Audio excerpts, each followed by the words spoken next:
है मसीह का प्यारा वचन, ये है वचन प्यारा। परमेश्वर के धन्य नाम की महिमा हो। प्रभात मनन के सत्र 2192 में आप सभी का बहुत ही विनम्रता के साथ स्वागत करता हूं। आइए आज के मनन के लिए हम पढ़ते हैं याकूब अध्याय 1 परमेश्वर के और प्रभु यीशु मसीह के दास याकूब की ओर से उन 12 गोत्रों को जो तितर बितर होकर रहते हैं नमस्कार पहुंचे। यहूदियों को सूचित करने के लिए पहली शताब्दी में सार्वजनिक रूप में इस्तेमाल किए जाने वाले एक शब्दावली था 12 गोत्र, जो याकूब पहली पद में इस्तेमाल किया।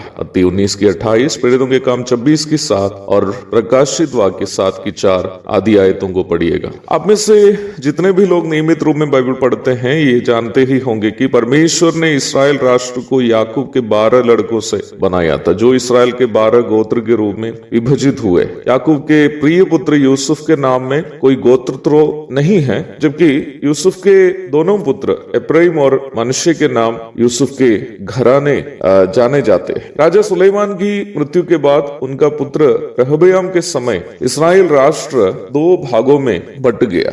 राजाओं की पहली पुस्तक 12वां अध्याय में इसका जिक्र आप देख सकते हैं। यद्यपि सुलेमान के पुत्र रहबयाम के समय में और रहबयाम के मूर्खता के कारण देश का विभाजन हुआ हो, देश का विभाजन का मूल कारण सुलेमान का ही पाप था। पहला राजा 11वां अध्याय उसकी 11 से 13 तक पढ़िएगा। यहूदा और बन्यामीन गोत्र मिलकर दक्षिण देश और अन्य 10 गोत्र मिलकर उत्तर देश बने, जो क्रमशः यहूदा और इस्राएल के नाम से जाने जाते थे। यहूदा की राजधानी यरूशलेम और इस्राएल की राजधानी शामरिया थी। सन 722 ईस्वी पूर्व में उत्तर देश इस्राएल का पतन हुआ और वे अशूर में अथवा असीरिया में बंधुआई में चले गए। परंतु उस समय भी उनमें से कुछ लोग आराधना इत्यादि के उपलक्ष्य में यरूशलेम आया करते थे और बहुत सारे लोग यरूशलेम में बस भी गए थे। सभी 12 गोत्रों से अपने लिए एक अवशेष को बचाया रखने हेतु ये परमेश्वर की ओर से एक विशेष योजना थी। सन 586 ईस्वी पूर्व में दक्षिण देश यहूदा भी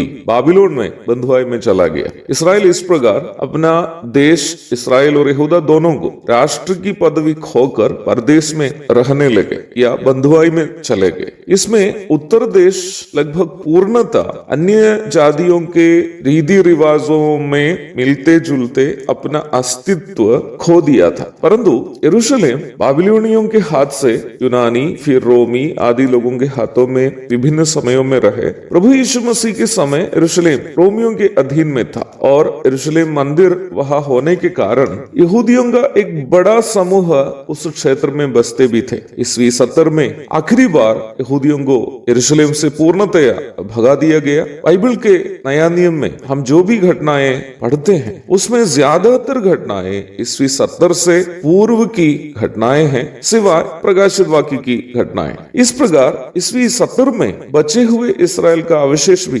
यरूशलेम से भगा दिए गए और वे परमेश्वर के वचन के अनुसार दुनिया के अलग अलग देशों में तितर बितर हो गए। वे अपने न केवल देश, अपनी भाषा, संस्कृति और सभ्यता भी कई हद तक खो दिए थे। परंतु लगभग 1900 वर्षों के इस पलायन के बीच में भी उनमें से एक छोटा हिस्सा ये विश्वास करते थे कि वे एक दिन अपनी मातृभूमि में पुनः आएंगे। उनका विश्वास के आधार उस परमेश्वर के वचन ही था जिसके अनुसार वे अपने राष्ट्र खो दिए थे। और उसी वचन में यह भी लिखा हुआ था कि वे अपनी जन्मभूमि की प्राप्ति पुनः करेंगे। व्यवस्था विवरण 28 अध्याय उसकी 64 से 68 तक के पद और फिर आप 30वां अध्याय के 1 से 5 तक भी पढ़िएगा। अनेकों और भी आयतें हैं, वो सब उठाने के लिए समय नहीं होने के कारण मैं उसकी कोशिश नहीं करता। याद रखना है, मूसा इन वचनों को अर्थात व्यवस्था विवरण के वचनों को लिखते समय इस्राएल में राजाओं का शासन शुरू भी नहीं हुआ था। इस्राएल के पलायन और वापसी के बारे में अनेकों भविष्यवाणियां पुराना एवं नया नियमों में आप देख सकते हैं। परमेश्वर के पवित्र शास्त्र बाइबल के वचनों के अनुसार सन 1948 मई 14 तारीख को दुनिया के विभिन्न क्षेत्रों में तितर बितर हुए इस्राएल के विभिन्न गोत्रों से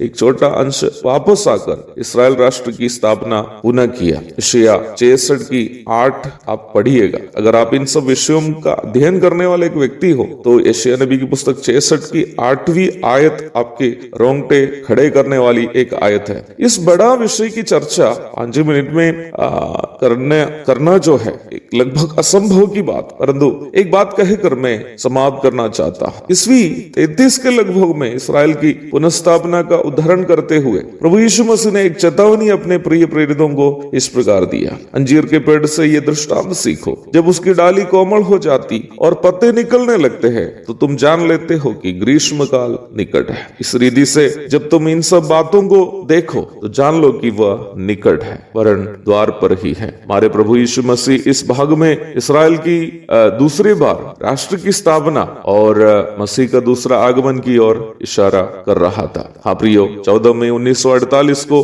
अंजीर के पेड़ की डाली कोमल होने लगी और पत्ते निकलने लगे। हमारा प्रभु द्वार पर ही है। क्या आप उनके साथ जाने के लिए तैयार हैं, या अभी भी संसार में कई दिन तक जीने के लिए संपत्ति इकट्ठा करने के भगदड़ में है? ये सवाल आप स्वयं अपने आप से पूछिएगा और अपने आप को परखने यीशु मसीह के दूसरे आगमन की तैयारी में जीने के लिए इस छोटा सा संदेश मनन आपकी प्रेरणा करे। प्रभु आप सबको आशीष दे। आमीन।